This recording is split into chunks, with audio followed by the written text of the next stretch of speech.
Welcome to Chilling Ghost Stories, where the scariest tales come to life in the dead of night. Tonight, we venture into the eerie legends of Thailand, a land haunted by vengeful spirits, black magic, and chilling apparitions. Turn off the lights, put on your headphones, and prepare to face your deepest fears. Let's begin. Chapter 7. Rescue Journey. The sky was dimming, and the villagers were all returning to their homes.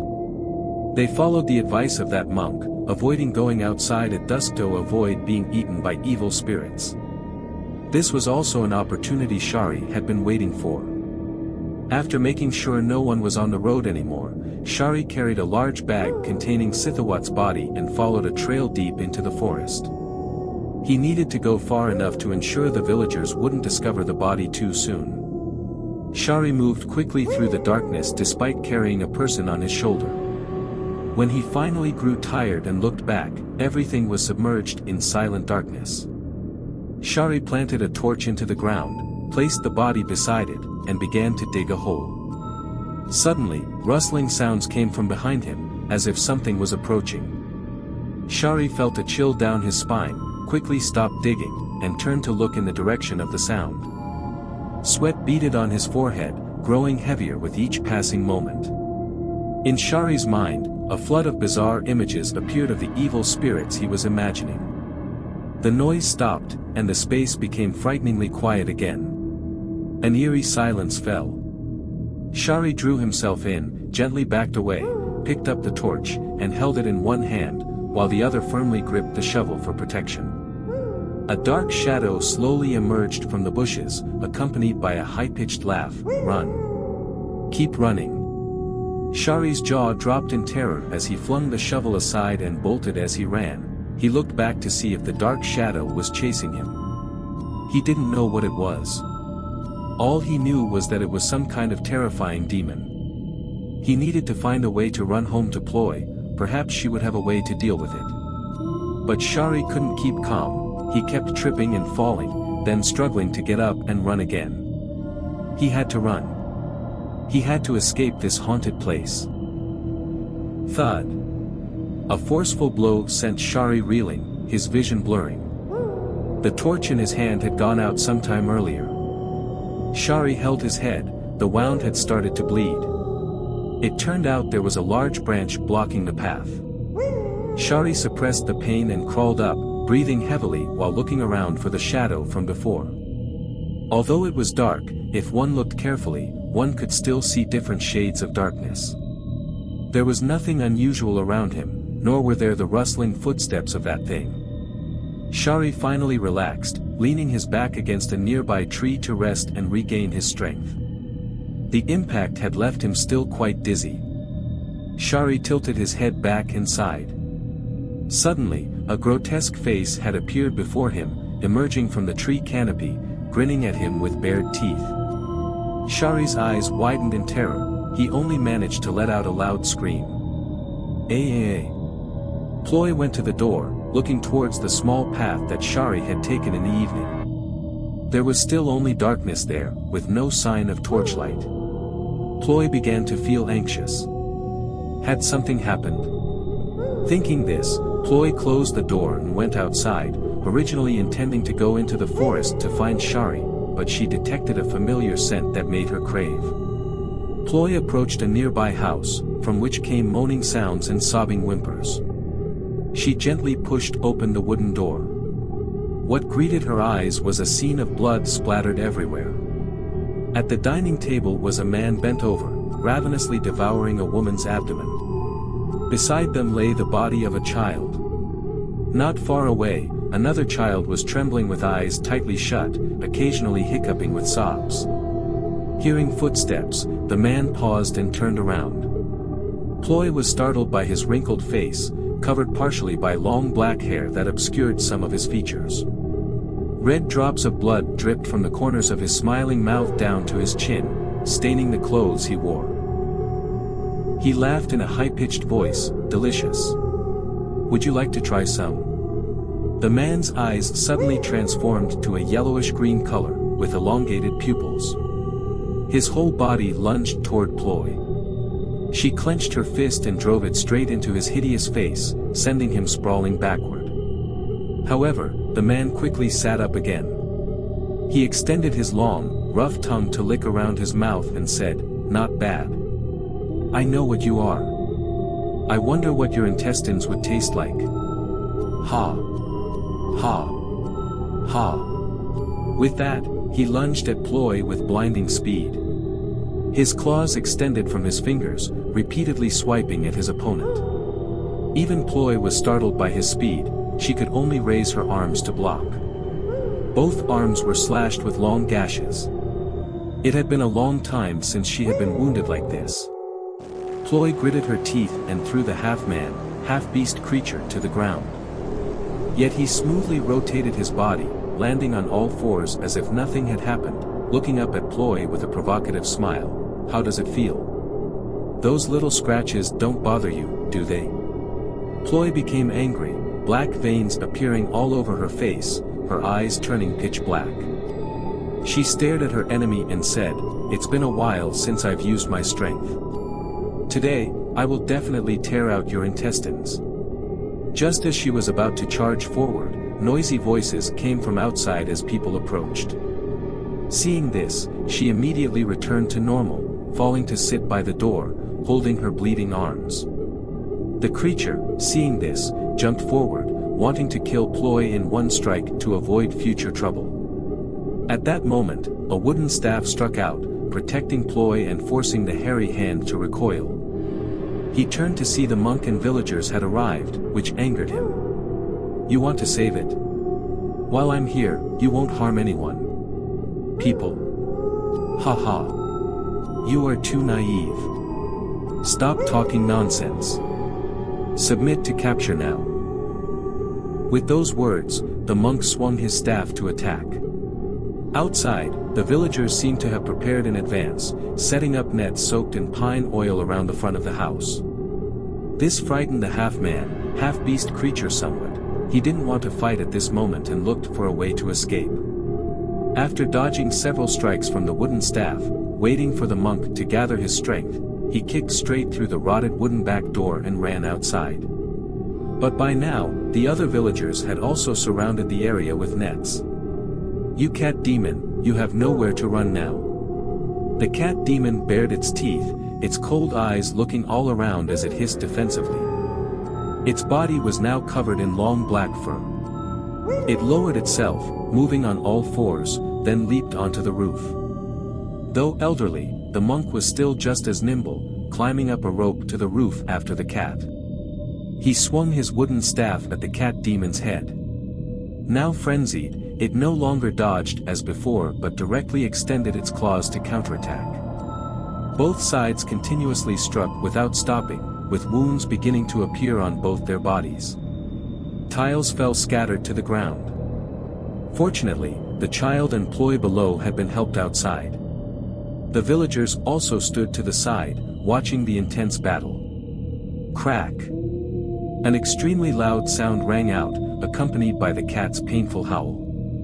It withdrew its arm. But on the other side, the monk's hands holding the staff were also trembling rhythmically. The cat, in pain, jumped down to the door frame, then to the ground, trying to escape. Seeing this, the monk jumped down and swung his staff at its back. Yet the cat suddenly turned to dodge, its sharp claws reaching out to blind the monk. The monk was startled and raised his staff to block. The claws skimmed past his eyes, tearing one side of his face. At the same time, the monk's foot swung up, kicking hard into the cat demon's chest, causing it to fall backward onto the ground. Seeing this, the surrounding villagers also rushed forward with sticks and knives, wanting to deliver a fatal blow to this demon's head. The monk, still clutching his wound, had just noticed the villagers rushing in and hurriedly shouted for everyone to back away, but it was too late. The cat opened its mouth wide, spewing out a black smoke that enveloped the nearest person. This person only managed a single scream before collapsing to the ground, motionless. The scream frightened the others into fleeing. But the black gas still showed no mercy, continuously wrapping around and killing anyone nearby. The carefully prepared formation had now become chaotic, with people frantically trampling each other in hopes of escaping. The monk looked at this scene and sighed, shaking his head helplessly. No one knew who the black shadow had possessed in the end, they only knew it had vanished into the forest. It took a long while before the crowd stabilized again. The monk took out a handful of leaves and went to each injured person to treat them. But quite a few were unfortunate, losing their lives on the spot. Grieving cries filled the entire area. "What about this cat demon, Master?" Some curious people approached the original cat's body and asked the monk. The body was now shedding its thick fur, revealing a rigid human corpse turning grayish-black. "That cat's spirit has left this person's body. Now it's just normal, bury it with the others." The cat spirit. Could it be related to the cat god shrine that we worship? Not a few people voiced agreement with this idea. The monk frowned and said, "There's a cat god shrine here. Could it be that demons are dwelling there? Quickly take me there to see." Several young men boldly stood up to guide the group to the village corner, a place separated from the village by dense tree canopies. The small shrine nestled in a hollow of an ancient tree with many roots spreading around it. They wrapped around the shrine as if protecting it. Why do people worship the cat god? This is a very long story. Basically, it began a long time ago. At that time, a general being pursued by enemies passed through here. He was severely wounded and had no strength to continue running, so he hid in a bush. The enemy troops were searching relentlessly to capture him. In that desperate situation, the general pleaded to heaven and earth to help him, promising to repay the favor later. Just as he finished speaking, a white cat suddenly jumped out, drawing the attention of the soldiers. Thanks to this, the general escaped danger, but feeling that something was strange, he returned to where the cat had appeared to search. Then he discovered the body of a young woman, her head bowed under a tree. Moved by her help, after returning victorious, that general established a shrine right under that tree, calling her the cat goddess. He also ordered the people to worship her year-round. That's right. In the past, whenever the village had difficulties, just praying to her would make everything go smoothly. But lately, we've seen no good things, only bad things happening continuously. Master, is the cat demon due to this deity shrine? Some young men who had never believed this shrine was sacred, upon hearing this, clamored to destroy the shrine. From the beginning, we said this was a dwelling place for demons and evil spirits, but the elders didn't believe us, insisting there was a cat goddess protecting us. Why isn't she helping now? Let's just destroy this place. At this point, the older people had no reason to argue with the younger generation anymore and looked to gauge the monk's opinion. The monk went to the shrine, closed his eyes to sense for a while, and then said, "This place holds both divine and demonic energy. But while the divine presence is faint, the darkness here is overwhelming. So it's clear, this cat goddess has become a demon harming people. We must destroy this shrine."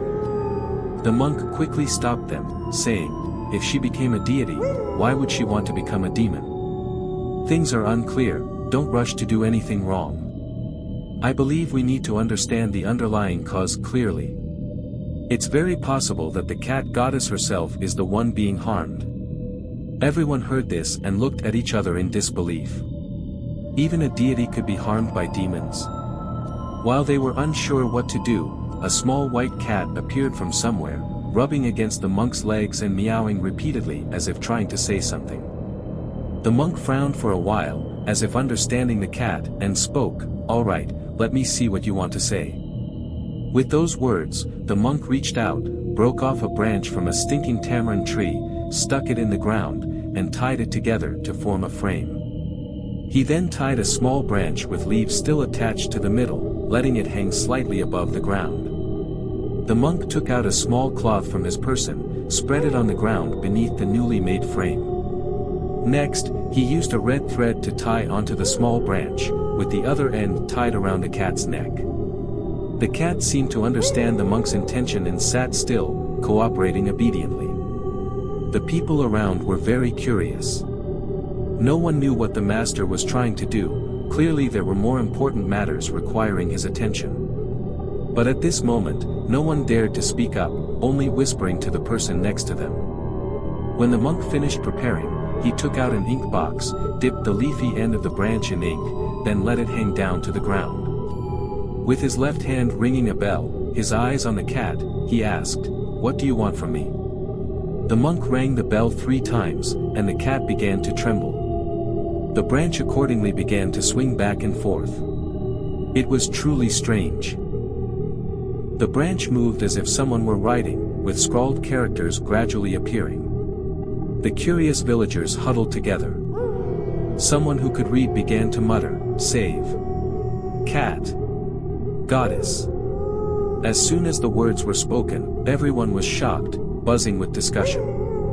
The monk signaled for silence, then turned to continue questioning the cat, "Where is the cat goddess now?" The characters continued to appear, though difficult to see, but the monk could still decipher them. In Stone Mountain, the monk wanted to ask more, but suddenly the cat bristled, its eyes gleaming brightly at the monk, baring its teeth and hissing. Its fierce demeanor surprised the monk greatly. Seeming to think of something, the monk turned back, looking toward the pitch-black forest. With the naked eye, he couldn't see what was hiding deep within it. When he turned back, the cat had bitten through the string and disappeared. The monk quickly gathered the branches and turned to speak to everyone. "You all witnessed what just happened. Can anyone tell me what the terrain there is like? That Stone Mountain is not far from here. Just cross this forest and you'll reach it. There's a very high mountain there, with steep terrain and many large boulders, very dangerous. Few of us here ever go there. Are there any caves there?" "Yes, of course. Stone Mountain has many caves and hollows. But there's one larger than the rest, located at the foot of the mountain, on the western face." Hearing this, the monk nodded. "It's very likely that the cat goddess is being held there. This matter must be related to the cat demons. We must work together to resolve this. Us." The villager's words seemed hesitant, which surprised the monk. "That's right. I alone don't have enough strength to enter the cat demon's lair. Not to mention, I'm still unfamiliar with the paths in this area. If we arrive there late in the evening, wouldn't it be like delivering ourselves to them?" The people around looked at each other, hesitating, no one daring to express agreement or opposition. A wave of disappointment filled the old monk's heart. A soft sigh emerged from deep within. "Master, I will guide you there." The monk turned back in delight. It was a young man, short in stature and thin.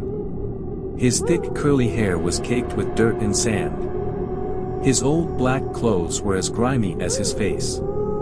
Only his eyes still shone brightly. The young man stepped forward, stood beside the monk, turned his head to look at all the villagers, and said, "You're all just cowards, living without gratitude.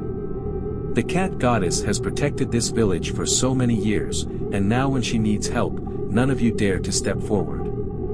Ha ha ha. Such despicable people don't deserve to live. Humph. You madman. You parentless one, don't talk nonsense. What cat goddess? None of us has seen her, none of us has received any blessings from her. Even if we had, after so many years of worshipping her, protecting this village would be a matter of course. That's right. There's no cat goddess here at all. It's all just superstition." The young men who had never believed in the cat goddess seized the opportunity to speak up together. Meanwhile, those who had believed in the cat goddess were the elders. Either they were old and weak, or they were the pillars of their families. They didn't want to rush into death. Not to mention, the forest leading to Stone Mountain had many dangers, from wild animals and poisonous snakes to forest demons. Then finally to enter the lair of cat demons, how many of them would survive to return?